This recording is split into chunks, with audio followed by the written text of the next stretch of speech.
What's up guys, this is Void of Dust Gaming, your channel for fresh Arena Valor content, and today I want to talk about RAZ. RAZ is one of the strongest mages in the current meta.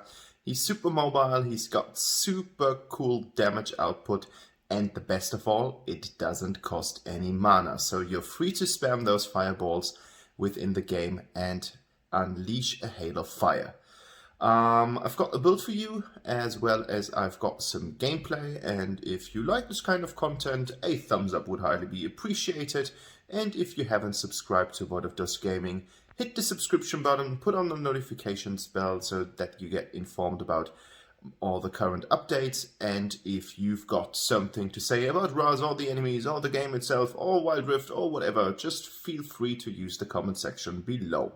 I hope you enjoy today's video.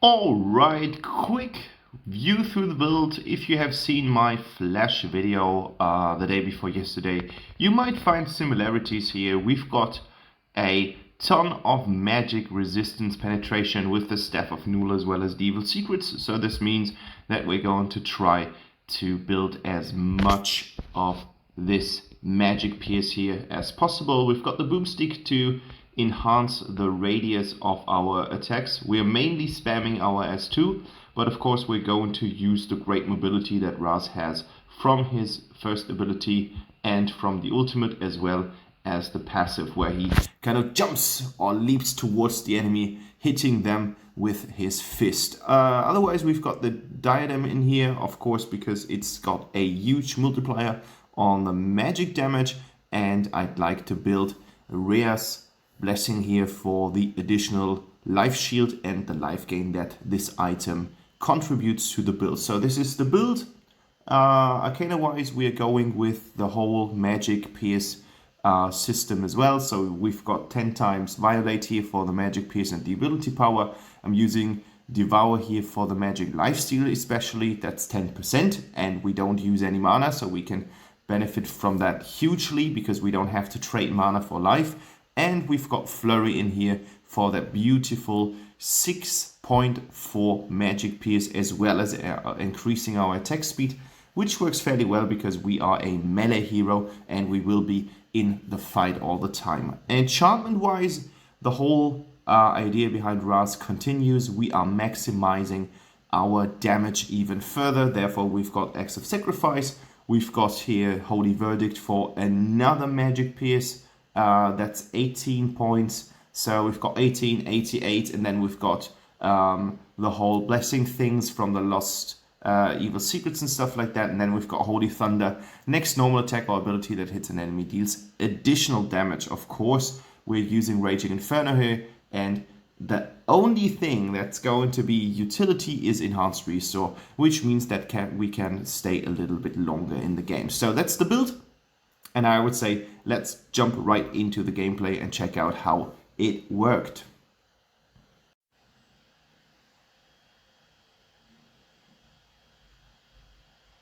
Okay guys, so we started the game. We've got a pretty decent team here. We've got Leville, we've got Zuka. I don't like Zuka at the moment. He's super glass cannon. We've got a lot of strong tanks in the meta, so I don't really feel too good about him. We've got Azankar, who is going to receive a buff in the upcoming update. So prediction is that Azankar will see even more playtime. I'm glad that people are actually using him because he was on the lower tier beforehand, like D or E or something, and now in the current version, in the actual version, anytime you see Azankar, you feel happy about it. Like I do, because he's just cool. I think all this kind of Halloween stuff is quite nicely. He's a little bit like Gaara from the Naruto MCU. So MCU franchise, it's the franchise. So Azankar is back in the game and he will be even stronger, so that might be a good appetizer for you guys who are Azankar mains or at least like him a lot. Unfortunately, I miss my shot here, otherwise that would have been really, really deadly for him. But as you can see, I'm using my mobility, I'm using my second ability here that I'm spamming all the time. Of course, you have to pay attention to your regeneration bar. That's something that is kind of like the workaround for your mana. But of course, I have to keep in mind where people are walking towards and then fire the fireball straight in their movement. Okay. Nothing particular happened so far. We've got some Lubu action here. First blood from our Elaine. Here I wanted to dodge Butterfly because it was just a little bit too risky. And as I said, it was just about too risky. I didn't see Azankar while I was playing the game. So I thought, okay, I'm going to support my Elaine here, but high risk, no reward. That's the deal about it. Of course, we do get the assist here, but could have played that a little bit better. But as you might have already seen in the video, of course, even with all the updates and the changes within the game, RAZ still maintains a good spot in terms of damage. And of course, as his fireball is decreasing over the time when people are starting to build some armor and tank items, I wanted to utilize that even further. And here you go. That was massive. That was brutal. He got half health. And after Zuka and I dealt with him, there was no health anymore. Going to put that here. Okay. There we go. So 5-2 at the moment. I think that's already the new butterfly hotfix that you see in this approach. We're dealing a lot of damage to them. And of course, again, Azankar with all his great AoE stacks is getting me here. I don't know why I played it like that. I think the beginning of the game is a little bit hard. Me getting a lot of crazy scenes where I actually play not that well. But later in the game, I think the late game starts to shine, or otherwise, I don't even know why I uploaded this video on YouTube. I guess it's going to be better. I mean, it's early in the morning, so the mood is still good. Nothing happened yet. So there we go. Wave clear and wave management is great. You can shovel things around. You can do your very best. And now we've got some Azankar and we've got Valheim here. And I've seen that Azankar was low, Valheim wasn't. But look at this. Oh, that's the beauty. If you catch someone by surprise, Valheim didn't. I guess he didn't think that I was about to make a visit on the bottom lane, because otherwise he would have played it that differently. So I used my dash here because I didn't want to get caught by all the crazy AoE abilities. I think Azankar has ultimate ready, so it's rather the usage of a flicker than being dead and having to teleport back from the platform again. So decisions were made, and my decision was to stay alive rather than not use any of my talents. So game is looking good so far. Like, we did not really achieve great stuff on the side of getting towers. None of the teams did a good job on that yet. And now you can see that Elaine is about to crash the Abyssal Dragon. At the moment we are getting an approach from the enemies on the solo lane. So what I'm trying to do is not to kill them, not to deal too much damage and not to overextend here, but keep my health and make a play And that was bad. That was badly played. I could have played that better. And that, and that, and that. And now I need to put my enhanced restore in. Okay, that was played really, really badly by myself.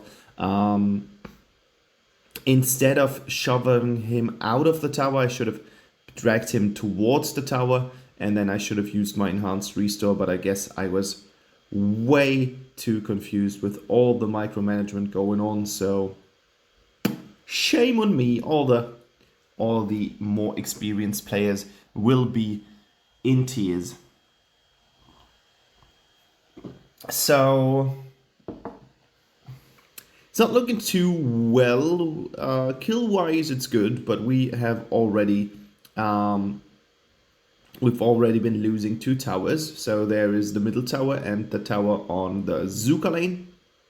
Zuka was defeated by the tower, but he managed to get a tower instead. So I guess that's fine.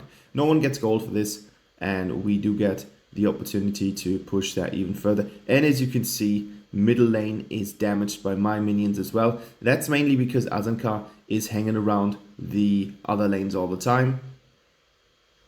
So we did not get it yet, but as you can see, Butterfly already had to defend it, and now we need to be careful about this. Like, I'm not super afraid that Aram catches me off guard, because otherwise she's going to get massive damage impacts here. Azankar already is 1 level ahead, and now I need to be super careful here because I don't want to kill my teammate, and now I need to be careful not to be killed by any of that passive stuff that's hanging around Aram. And wise decision here, teleporting straight back into the platform to get some life and get back into the game with full health and full energy, because otherwise it is going to be a suicidal mission. So 3-3-4, not looking too impressive, but I guess we are good in controlling our waves here. Damage is increasing even further. Another spell tome has been bought, and now we are back again on the Abyssal Dragon, and we do get a nice 52 gold here for the tower, so we can buy an enchanted scroll. Okay, going to be careful on that. There's another car. There's a dead butterfly, so we mix the backline up quite nicely.